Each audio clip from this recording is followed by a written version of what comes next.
Welcome back to the Coverage Forge. Today we're talking about something that's costing contractors real money and real work right here in Wyoming and Montana. Here's the scenario. You're a subcontractor. You've done great work for years. You've got solid relationships with general contractors. You submit a competitive bid on a commercial project, and then nothing. You don't get the job and nobody tells you why. What you don't realize is that your bid never even made it to the decision table. You got filtered out before anyone looked at your numbers. Not because of your price, not because of your reputation, because of your insurance certificate.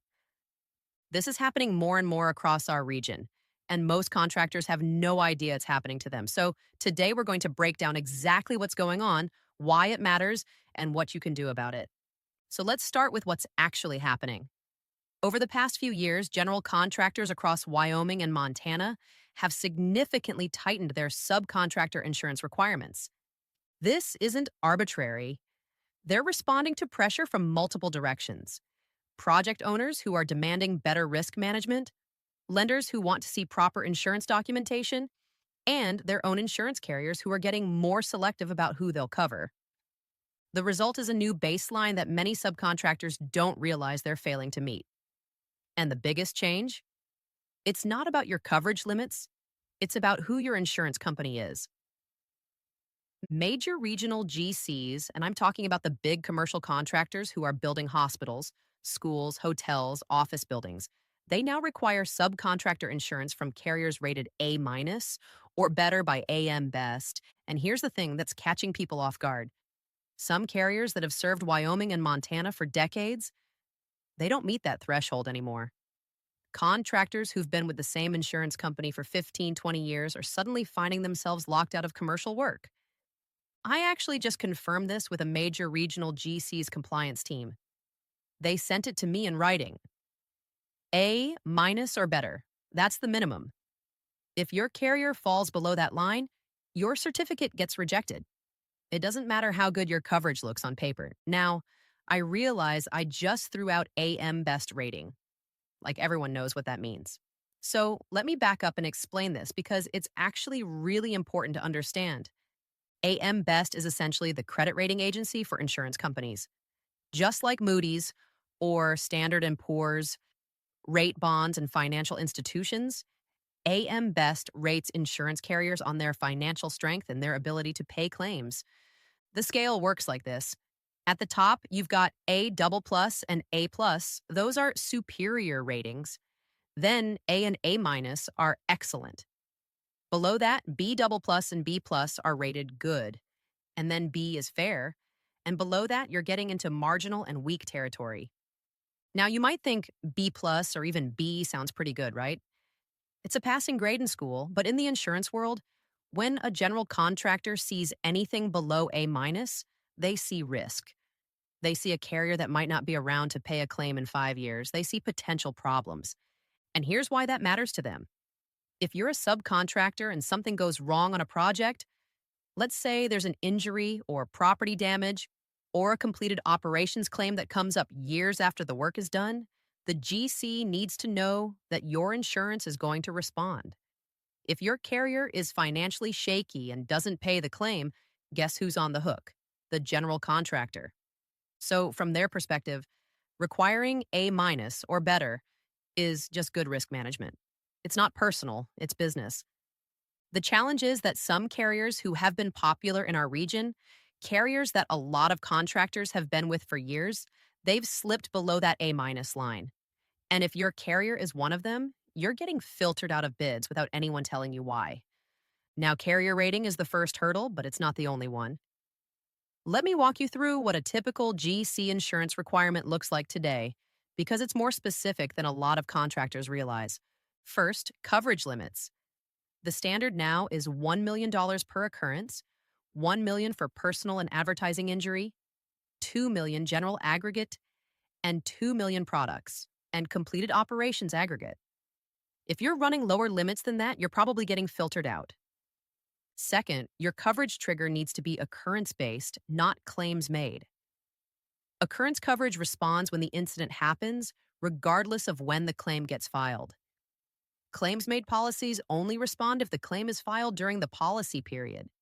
GCs want occurrence coverage because construction defect claims can surface years after the work is done. Third, your aggregate needs to apply per project, not per policy period. This is a detail a lot of contractors miss. If your aggregate applies across all your work, then a big claim on one project could wipe out your coverage for other projects. GCs want to know that each project has its own full aggregate available. And then there are the endorsements. These are the ones that trip people up the most. Additional insured endorsement, and not just any additional insured language. It needs to include completed operations, and it needs to include the project owner. This extends your coverage to protect the GC and the owner from claims arising from your work. Waiver of subrogation. This prevents your insurance carrier from going after the GC to recover money they paid on a claim. And primary and non-contributory language.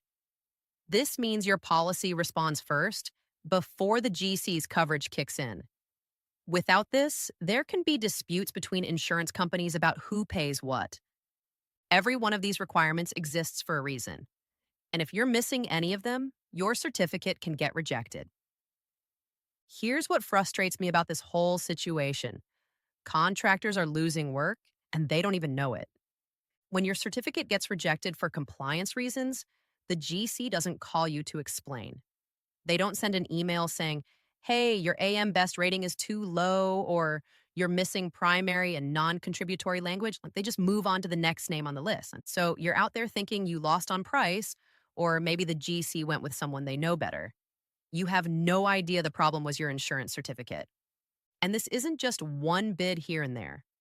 If your coverage doesn't meet requirements, you're getting filtered out of every commercial bid with every GC who has these standards. That could be hundreds of thousands of dollars in work over the course of a year. The really painful part? Fixing this usually isn't that expensive. Often we're talking about a modest premium increase to move to a compliant carrier, or just making sure your policy has the right endorsements. But if you don't know there's a problem, you can't fix it. So what should you do? Let me give you some concrete steps. First, check your carrier's AM Best rating. You can do this yourself at ambest.com. Look up the insurance company that's listed on your GL policy and your workers' comp policy. If either one is below A-, you've got a problem you need to address. Second, have a direct conversation with your insurance agent. And I mean direct. Ask them, what's the AM Best rating for my carriers? Can you provide certificates with additional insured endorsements that include completed operations language? Does my policy include waiver of subrogation? Can you add primary and non-contributory wording? Is my aggregate applied per project? If your agent can't answer these questions clearly, or if they seem confused about what you're asking, that's a red flag. You need an agent who understands commercial construction insurance requirements. Third, don't wait until you're about to bid on a project to figure this out. If you need to change carriers or adjust your coverage, that takes time. The middle of bid prep is not when you want to discover you have a compliance problem.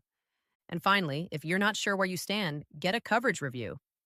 Bring your current policies and certificates to an agent who specializes in commercial contractor insurance and have them check everything against typical GC requirements.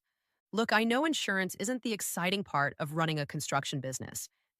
You got into this work because you're good at building things, not because you love reading policy endorsements. But here's the reality. In today's market, having compliant insurance isn't optional if you want to compete for commercial work.